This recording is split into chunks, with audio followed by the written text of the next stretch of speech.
And this time I am talking about, should we care about our looks? And this isn't an age thing, this is any age. And it's actually quite funny because when I was little, I don't think I was ever self-conscious until I became a teenager. And I only became self-conscious because I got bullied because of how I looked. Because I had acne when I was a teenager and I was really thin. And my hair was mousy and I was not attractive looking at all. And so I got bullied all the time, and that made me self-conscious. But the funny thing was, if I hadn't have been bullied, I wouldn't have done anything about how I looked. I wouldn't have done nothing because I wasn't bothered in myself. Because to me, I've always felt like this since I was small. Our bodies are just a vessel, literally. And we have to look after them to some degree to keep us well enough to live a life. So I've always had this thing about trying and stay healthy, even though I've abused myself many times with chocolate, cigarettes, drink. But with the drink, I quit drinking when I was 18. And cigarettes I quit when I was 30. Chocolate last year. I've always done that to myself. But I've never been in a place really, if you took other people's opinions away from me and their views of me and me just being left alone to be myself, I've never been self-conscious, which is weird. And again, I'm sounding like I'm being contradictory here. My self-consciousness always came from other people pointing things out. Like, oh, I see that you've put weight on. Oh, you know, you're a big girl now, aren't you? Or, oh, I see you've lost a lot of weight. And it's other people who are obsessed with how we look. If I'm left on my own, I don't care. I don't care. I only care when other people bring it out. And I'm like, why have we got this obsession with how we look, but we don't have an obsession with who we are? And why do we care about somebody else being big or disabled or what we call unattractive, when all that matters is who are you? You know? And I've always been one of those people that can sit with a complete stranger and that person might look absolutely what you would call generally unattractive, and yet I can sit there and think, you're gorgeous. You are lovely, and it's because their spirit, their essence of who they are is beautiful, and that's male, female, and I mean it in a way that kind people and loving people have this inner beauty that shines out, and not many people see it. And I've got to an age where I'm round here in where I live, a lot of women around here are like me. They're just natural, just whatever you are, that's it. But the funny thing is, I found, is if you go to a place that's very poor, like where I came from, the women make more effort with their looks. And it's quite strange, and I used to think, why do the poorest people try and look the most attractive? And why do people who've got money and status just get to a point where I don't really care? You know, but should we care about how we look? Does it really matter? Does it matter if you're a size 6 or a size 20 if you're healthy and you're happy with your life? But so many people feel the pressure to try and look a certain way, like the times that we live in now. How many women get the lips done, the eyelashes, the boobs, the hair, everything, and they put so much money and effort and time into the looks, but who for? Who is it for? And why? Why do we do it? You know, when I was a teenager, and anybody my age will remember this, but go back to when you were young and then look at the people who were middle-aged back then, and a lot of the women around me were just what I would call natural, and most women I knew back in the day didn't wear makeup. And I remember my nana, she never ever wore makeup, and she didn't wear perfume, and she always had what we call now old lady dresses on, and with a pinnet and her hair up, and she didn't care. And I remember sitting with my nana, and she'd always go, "I'm beautiful, me," and she was, you know, and she'd tell me I was beautiful as well. And yet you go out into the world and people are calling you names because you don't fit in with the media version of what a woman should look like. And I find it really ridiculous. I celebrate nice, kind people. People who've got humour and strength and courage. And I think they're beautiful. To me, they're beautiful. And people who I find ugly are people who go around judging other people and belittling them and making fun of them because they don't have plastic faces and stuff like that. And it's all personal. If you feel confident having plastic surgery and that's up to you, you know, that's great if you're happy. But how many people do it because they're scared to not, because you don't fit in otherwise? There are some places, like workplaces or communities, you know, where women almost, well, they're all competing with each other. Like, but why? Why are you competing with each other? What's the purpose of it? Why would you do it? Because a lot of them don't have attractive looking husbands or partners. The ones I've seen, I wouldn't fight for them.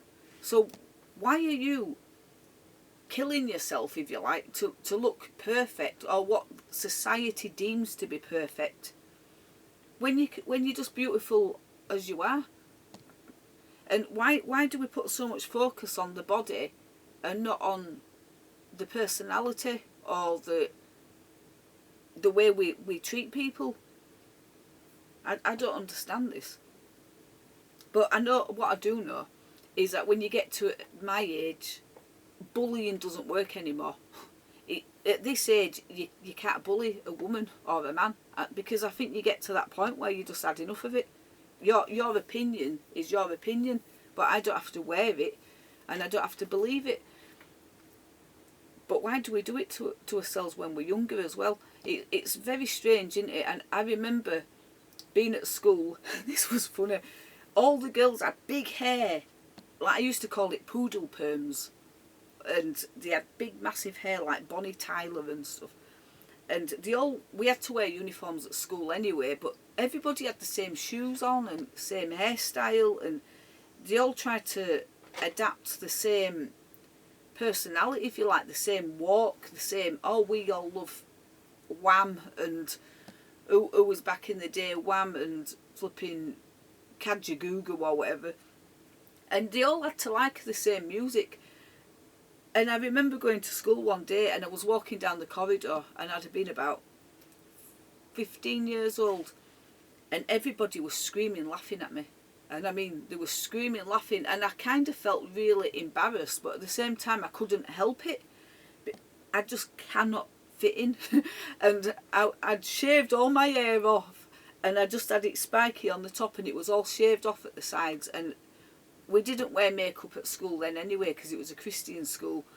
And I had army boots on and black socks, and I got called into the office and I got done for not looking like the rest of the girls. And I remember sitting there with the headmistress, and she said, "Why have you shaved your hair?" And I said, "Because it's easy to have it like that." And she said, "But you don't look like a girl." And do you know, isn't it funny? Because if you put me as a teenager back then to today, no one would bat an eyelid, because now we can be anything. Anything goes now. And I wonder what label I would have had in today's society as the teenager I was, because I did not want to look like anybody else. And I was quite happy to look like a boy, because while I looked like a boy, the boys left me alone. And I didn't have to worry about getting harassed by them like some of the other girls, you know, especially the attractive looking girls. They had all the boys around them, and some of them weren't ready for that kind of attention, so they couldn't cope with it and they didn't like it. Some of them loved it, I didn't want nothing to do with him. I just did not want nothing to do with him. So I think I subconsciously made myself look like a boy to keep them all away. And it worked. And I think I've always done this all my life.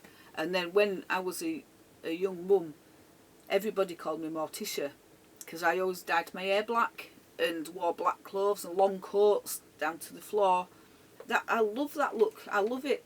But people would laugh. What are you wearing that for? Well, because I like it and I want to. So I've never walked to the beat of somebody else's drum, but should I care about it? I'm asking you that, but I know no. The answer's no. I shouldn't care, and no one should. You just be whoever you are and celebrate whoever you are. But it just makes me laugh. I was watching a video on YouTube because I've got it on autoplay, and I was watching a channel, and then this video came on after, and it was a woman, an influencer, and she was from the States.